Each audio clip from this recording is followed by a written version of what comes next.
If you watched my first video on this case, you already know the story. And if you didn't, I will give you a quick overview in a nutshell. So, a Scottish aid worker named Lisa Ross went to Athens to volunteer with a refugee charity and ended up being found dead inside a suitcase in an abandoned building.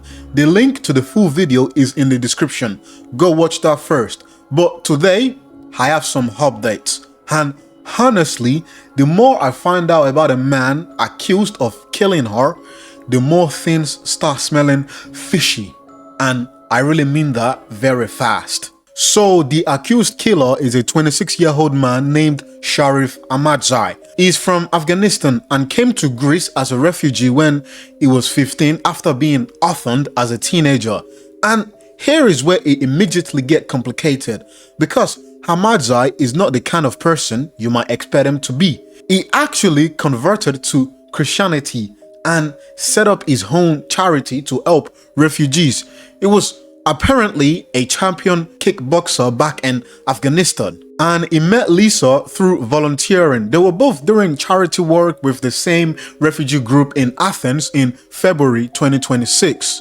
So this is not a stranger. Lisa knew this man. They had a connection built around genuinely good work. So I was right when I guessed it was someone she definitely was close with, which makes everything that allegedly happened even a lot more disturbing. So here is what the evidence apparently shows. On the 15th of July, Lisa sent Ahmadzai a message, and this is a direct quote: "Thank you for your intention to come with me."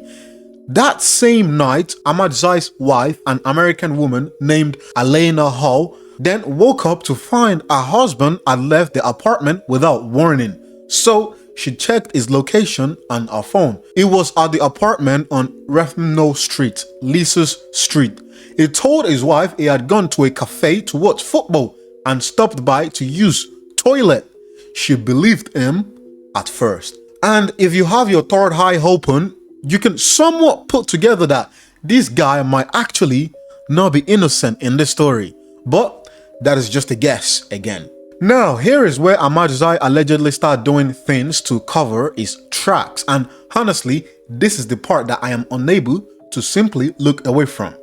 So after Lisa died, right, he reportedly sent messages from her phone to her friends and family pretending to be her. We knew that from before. But here is the new detail I did not have in my first video. So he apparently bought a completely separate phone and used that phone to text Lisa's friend in Athens, pretending to be, and I really need you to hear this, an unarmed jihadist, claiming that he had killed Lisa because of her religion.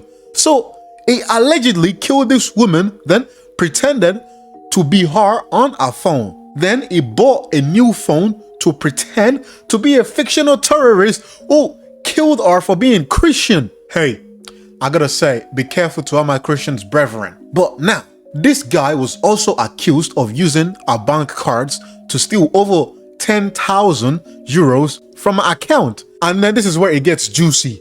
He then went home and bought his wife a brand new iPhone 17 and gave her 2,500 euros in cash that he could not, in his wife's words, convincingly explain where it came from. Which, bro, this is just so fucking sickening. Now, here is the juicy part that got him caught. His own wife caught him out. You know, Elena Hall started noticing things didn't add up. The unexplained money, the new phone, the fact that when she messaged Lisa after the news broke of a woman found in a suitcase, the replies didn't sound like Lisa because it was Ahmadzai. And this is worth mentioning. She noticed things in the text messages like wrong level of English, wrong emojis, basically things that Lisa never used when it comes to, messaging. So she told the police, and I'm quoting this directly again, "All the above made me feel strange, especially combining the dates, the messages, and my husband's behavior. I have various thoughts that make me feel uncomfortable," She went to the police and gave them location data that placed both Ahmadzai and Lisa at the same apartment on the night of the 15th of July. His own wife gave police the key evidence against him. I gotta say, kudos to her honesty and bravery. But after she did that, she started receiving threatening messages with photos of herself and her babies. So she and Ahmadzai spent their night in a different location out of fear. And bear in mind, this man she is afraid of is apparently her own husband. So Ahmadzai appeared in court in Athens and he was charged with homicide with intent, which is basically the equivalent of murder charge with robbery and weapon offenses slapped on top. He arrived in an unmarked grey vehicle with black-out windows. He was walked in by masked police officers. Did you kill Lisa? What have you got to say to Elizabeth's family? Are you sorry? Did you know her? Anyways, his lawyer said they are waiting for more medical documents before his client can enter a plea. Specifically, they need the official cause of death confirmed. And here is the thing.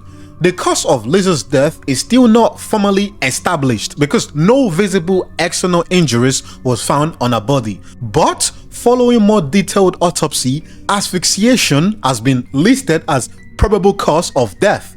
Probable, not confirmed yet. Ahmadzai's position through his lawyer is that he admits to moving the body but denies killing her. He claims he found Lisa already dead and moved her because he was afraid he would be blamed.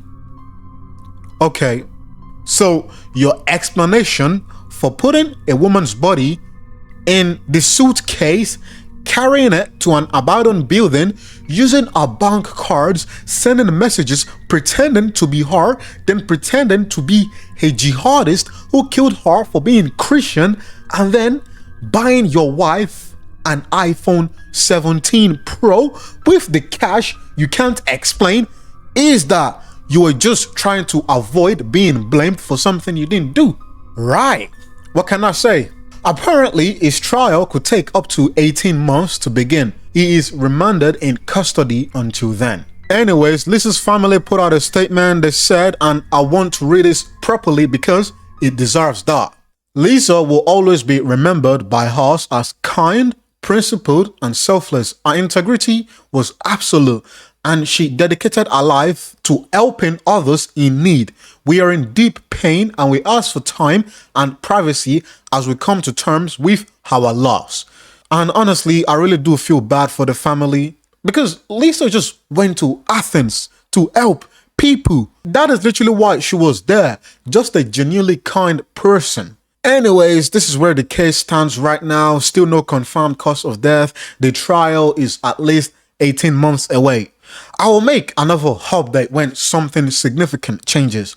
And again, this is just a very, very sad story, like honestly.